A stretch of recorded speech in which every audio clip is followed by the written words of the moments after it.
నీ వంది మాగదులతో మాట్లాడించడం కాదు, నీ శనీశ్వరుడైన అల్లుడితో మాట్లాడించడం కాదు. నేను సిద్ధంగా ఉన్నా. గోదావరి బంకంచెల్ల ప్రాజెక్టు మీద నువ్వు చర్చకు రా. స్పీకర్ గారికి ప్రధాన ప్రతిపక్ష నాయకుడిగా లేఖ రాయి. శాసనసభ సమావేశాలు పెడతాం, ఎదురెదురుగా నిలబడతాం, మాట్లాడదాం. ఎవరు నిజాలు, ఎవరు జీవోలు ఇచ్చారు, ఎవరు తెలంగాణను దెబ్బతీసిండ్రో, ఎవరు నువ్వు తెలంగాణను దోక చేసిండ్రో, ఎవరు కాళేశ్వరం కడితే కూలేశ్వరమైందో చర్చ చేయడానికి నువ్వు సిద్ధంగా ఉన్నవా? ఒకరోజు గోదావరి మీద చర్చిద్దాం, రెండో రోజు కృష్ణానది జలాల మీద చర్చిద్దాం.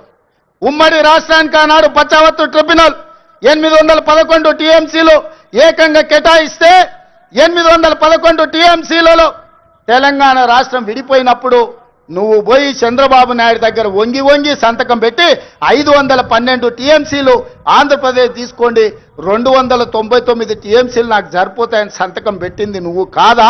ఇవాళ కాగితాలని శాసనసభ ముందు పెడతా, నువ్వు చర్చకు సిద్ధంగా ఉన్నవా?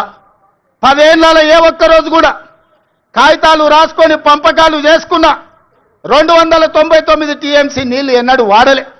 200 టీఎంసీలు కూడా నికరంగా ప్రతి సంవత్సరం వాడలే. కేటాయింపులు 68% పరివాహక ప్రాంతం తెలంగాణ ప్రాంతంలో ఉంది, ఓన్లీ 32% ఆంధ్రప్రదేశ్లో ఉంది. ఆ లెక్క ప్రకారం అంతర్జాతీయ జల విధానంలో 555 టీఎంసీలు తెలంగాణ రాష్ట్రానికి రావాలి. కానీ ఆంధ్రప్రదేశ్కి 512 టీఎంసీలు ఇచ్చి తెలంగాణకు కేవలం 299 టీఎంసీలు సంతకం పెట్టి శాశ్వతంగా తెలంగాణకు మరణ శాసనం రాసింది చంద్రశేఖరరావు కాదా?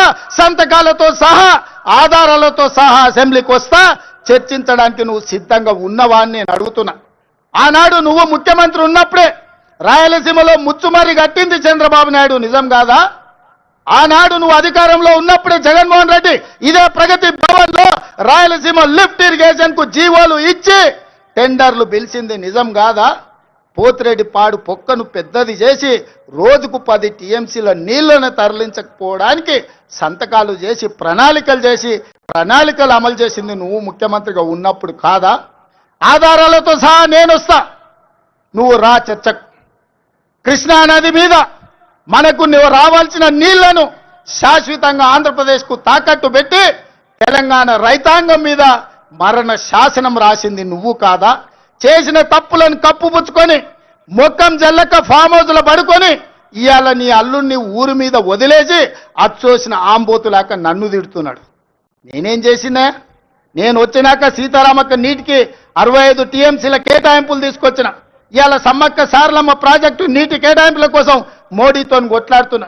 నువ్వు వదిలేసిన తుమ్మిడి ఏటిని ఇవాళ ఎట్లయినా కట్టి ఆ తుమ్మిడి ఏటి ద్వారా శ్రీపాద ఎల్లంపల్లి శ్రీరామ్ సాగర్ కు నీళ్లు తెచ్చి ఈరోజు ఉత్తర తెలంగాణను సస్యం సామలం చేయాలని నేను ప్రయత్నం చేస్తున్నా. నువ్వు ఆపేసిన పాలమూరు కావచ్చు, నువ్వు ఆపేసిన కల్వకుర్తి కావచ్చు, నువ్వు వదిలేసిన నెట్టంపాడు కావచ్చు, నువ్వు నిర్లక్ష్యం వహించిన భీమా ప్రాజెక్టులను పూర్తి చెయ్యాలని ఈరోజు నేను నిరంతరం ప్రయత్నం చేస్తున్నా. నీ తప్పిదాలను కప్పిపుచ్చుకోవడానికి ఎవడు చెప్పిండంటే ఆయనకు, నీకిగా సంజీవిని గోదావరి జలాలే అని, సచ్చినోని బతికిచ్చేది గోదావరి జలాలే అని. అసెంబ్లీ అప్పుడు అధికారం పోయింది, పార్లమెంట్ అప్పుడు డిపాజిట్లు పోయినాయి, 0 వచ్చింది. శాసన మండలికి వచ్చే వరకల్లా పోటీ చేయడానికి అభ్యర్థులే దొరకలేదు. తెలంగాణలో పార్టీ చచ్చిపోయింది, సచ్చిన పాము. ఆ సచ్చిన పాము ఈరోజు గోదావరి జలాల సెంటిమెంటుతోని ఇవాళ మంటలు పెట్టి తెలంగాణలో పార్టీ మళ్ళీ బతుకుతుందట. ముందుగాల చూసిరానికి అల్లుని పంపించినట్టు ఎట్లున్నదో చూసిరాపో నేను మళ్ళీ వస్తా అని. ఎట్లకెళ్ళి వస్తావు? తెలంగాణ రైతాంగం అంతా ఎడ్డోళ్ళు అనుకుంటున్నావా, గుడ్డోళ్ళు అనుకుంటున్నావా చంద్రశేఖరరావు?